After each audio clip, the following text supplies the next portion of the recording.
Hey, I'm Jesse. Let's have a devotion. Our previous devotion could be the most brutal devotion that we've had so far because the events of the text were brutal. I mean, there's a reason why we've titled this series Failure, Lust, and Loss. It's what happens when everyone does what is right in his own eyes, when men don't act like men, and when there's no leadership. Well, the good news is that things are about to get slightly better. Okay. It's not perfect, but spoiler, this will actually lead to the majority, all but one of the tribes of Israel, starting to actually seek the Lord again. And in the very last verse of the text I'm about to read to you, God speaks, and he has not spoken to Israel in a long time. This all takes place while Phinehas, one of the priests, was alive. Here is Judges chapter 20. All the Israelites from Dan to Beersheba and from the land of Gilead came out, and the community assembled as one body before the Lord at Mizpah. Okay, this one begins much more promisingly than the previous chapter, right?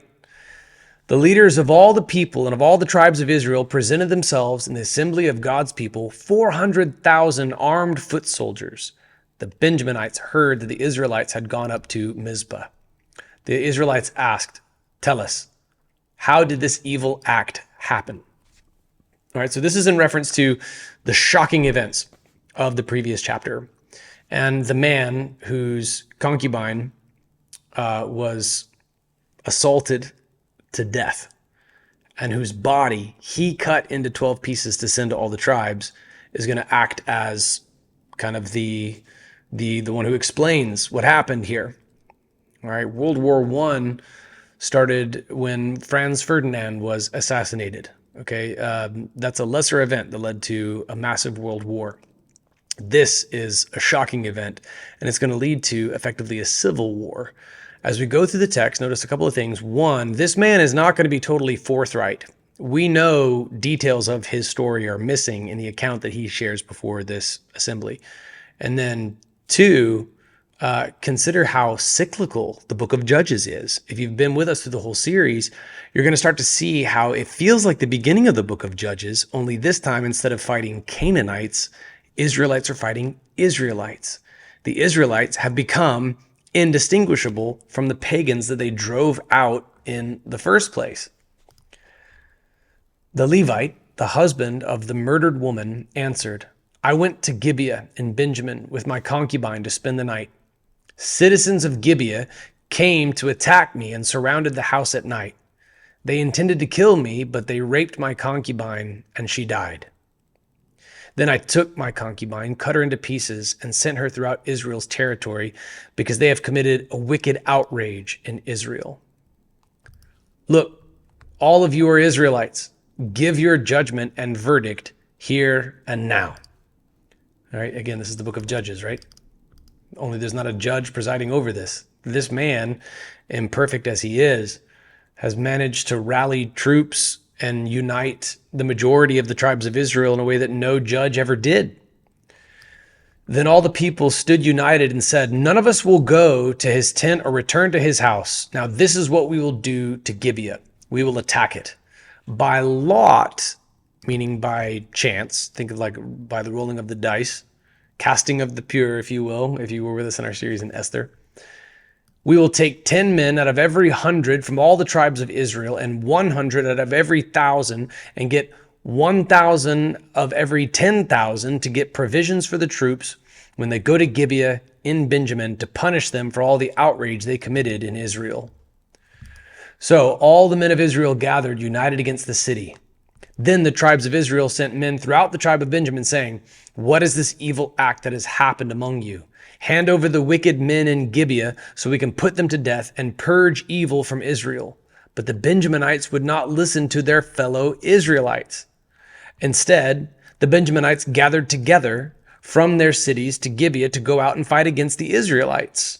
On that day, the Benjaminites mobilized 26,000 armed men from their cities, besides 700 fit young men rallied by the inhabitants of Gibeah. There were 700 fit young men who were left-handed among all these troops. All could sling a stone at a hair and not miss. So the Benjaminites, rather than agreeing to purge this evil, are more concerned with their own tribal unity than they are with national unity, certainly than they are with righteousness before God. Remember, this happens after the book of Joshua, where one dude stole some forbidden items and hid him under his tent, and they killed him and his family to purge the sin. Look how far things have gotten. Now the Benjaminites are just standing by their own, even when their own have committed atrocities. Don't ever put yourself in the situation where you feel like you have to defend someone's sin. You end up getting wrapped up, complicit in it, and you'll find yourself defending the indefensible. This happens when there is sexual licentiousness and people just rally to the cause. They try to ratify it. They try to make victims out of the perpetrators. Look for this in our own culture here and now today. Okay, see how a radical sexual progressivism that intends to sexualize children is growing. It's becoming more prominent and is taking over, even sources of children's entertainment. And watch how calling that out only further tribalizes people. This is like calling out the tribe of Benjamin, saying, hey, get that sin out of your tribe, deal with that. And instead they unite and they grow militant. Their confirmation bias just further entrenches them. And they rally in numbers, and they're going to suffer for it. This is not new. This has happened multiple times. So the Benjaminites are just rallying together, even defending the guys who committed the sexual atrocity. It's not going to be until the next chapter or so that they actually come to realize, oh wow, we've suffered a disaster. They're vastly outnumbered here. I mean, they are massively outnumbered. Okay, the Israelites have 400,000 experienced warriors, and these Benjaminites have 26,000 armed men. Now you've got 700 from the actual town where this took place. Some of those could have been the perpetrators. We don't know. But there's also this call out that you had 700 fit young men who were left-handed. It's kind of like the story of Ehud. They're left-handed and they're so good with a sling, the text says, that they could sling a stone at a hair and not miss. So they may be vastly outnumbered, but they are very skilled. Here's verse 17. The Israelites, apart from Benjamin, mobilized 400,000 armed men, every one an experienced warrior. They set out, went to Bethel, and inquired of God. The Israelites asked, who is to go first to fight for us against the Benjaminites? This is a big deal. In Genesis 28, this is where this is where God spoke.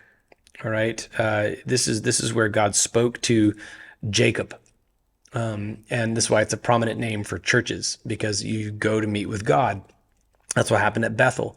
And so now they've gone to Bethel and they've inquired of God. At last, okay, you can see how things are starting to get just a little bit better in this incredibly of time. Now they're inquiring things of God. Now they're assembling before God. Now they're asking God. They have inquired of God, who is to go first to fight for us against the Benjaminites. Now, they were also using Lot to determine things earlier. Now they're actually inquiring of God. And so things are getting a little bit better, but you'll notice something here. Notice the use, the term that they use, this user to describe how they inquired of God. Okay, that'll come back later. And they just ask who's supposed to go first. And the Lord answered, Judah will be first. All right, the Lion of the tribe of Judah is Jesus. God was working through the tribe of Judah. And we will again when the Messiah comes. All right, later on in the biblical narrative in the Gospels. In the morning, the Israelites set out and camped near Gibeah. The men of Israel went out to fight against Benjamin and took their battle positions against Gibeah. The Benjaminites came out of Gibeah and slaughtered 22,000 men of Israel on the field that day. Wow, that's almost a 1-for-1 ratio of Benjaminites taking out other soldiers. They're still vastly outnumbered, but the Benjaminites held their own in this civil war. But the Israelite troops rallied and again took their battle positions in the same place where they positioned themselves on the first day. Okay, watch. As the text continues, they're going to get a little bit better with their strategy rather than just repeating a strategy that didn't work. They went up, wept before the Lord until evening, and inquired of him, should we again attack our brothers, the Benjaminites? And the Lord answered, fight against them. So God actually speaks in this text. These people have been massively rebellious against him. Everyone's been doing what is right in his own eyes. No one has tried to do what is right in God's eyes until now, at long last. God can work absolutely anything together for good, even the unspeakable tragedy that took place in the previous chapter. It's going to result in Israel turning back to God. But at this point, Israel's become indistinguishable from the pagan nations that they drove out in the first place. It's a good thing to see weeping in this text. They have wept before the Lord, verse 23 says. So here's why I want to point out the cyclical nature of it. Here are the first two verses of the book of Judges. And it's similar, but different in a critical way. All right, here's the very first verse. After the death of Joshua, the Israelites inquired of the Lord, who will be the first to fight for us against the Canaanites? Look how parallel this is. The Lord answered, Judah is to go. I have handed the land over to him. So this is how it all began. Things were better at the beginning of the book of Judges. We're in the penultimate chapter now, and things are pretty bad, but we're starting to see it come full circle. They're at least inquiring of the Lord. They're asking who's going to go first. Again, it's Judah, and it says that they inquired of the Lord here in verse 1, the very first verse of the book of Judges. But go back to this text. It says they inquired of God. This is Elohim in verse 18. Now, in the first verse of the book of Judges, inquired of the Lord. And this is Yahweh. This is his name that is not to be used in vain. There's a commandment built around this. This is the Tetragrammaton. This is the name that is beyond understanding that God shared with Samson's parents. This is the intimate name for God. They were in closer fellowship with God in chapter 1 than they are at near the end of the book of Judges. There's something else too. When we look at this answer from the Lord, it's the same tribe who's going to go first. It's Judah. But notice what's missing in the Lord's answer in Judges 20 verse 18 that was present in Judges 1 verse 2. Judah is to go. Look at this. I have handed the land over to him. Now, it won't come until later. Spoiler, Benjamin's going to lose. There's going to be 600 Benjaminites left by the time all this is said and done, and no one's going to ever let his daughter marry a Benjaminite. They're going to resort to some technicality in the rules of holy war to leave some survivors so that there would be brides for the remaining 600 Benjaminites so that the tribe doesn't completely disappear. But that's not until God tells them, I have handed them over.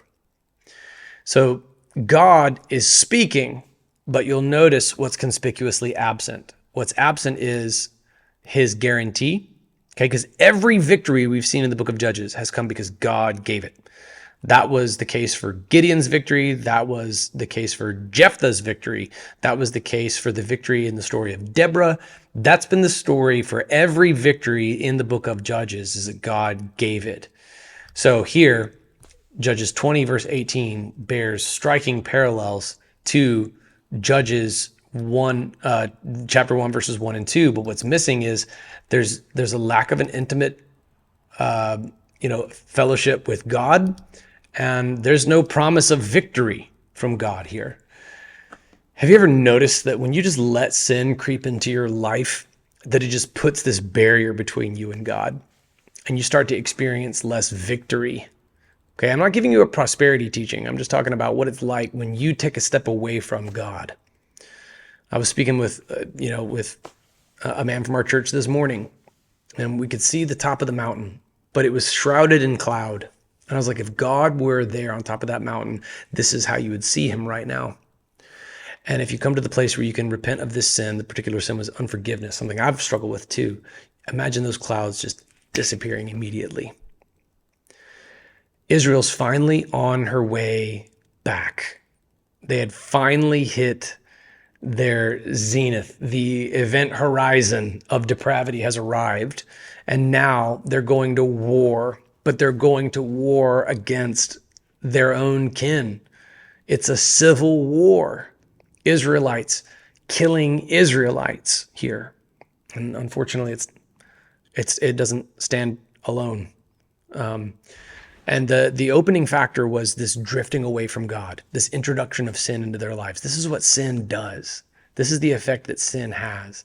If you've got lingering sin in your life, and there's this fog between you and God, would you take a moment in light of this text, and would you come back to a place of intimate fellowship with Him? And then you're likely to see more of those victories that come from Him. Take a moment, confess absolutely everything to the Lord. Come back into intimate fellowship and experience the victory that comes with it.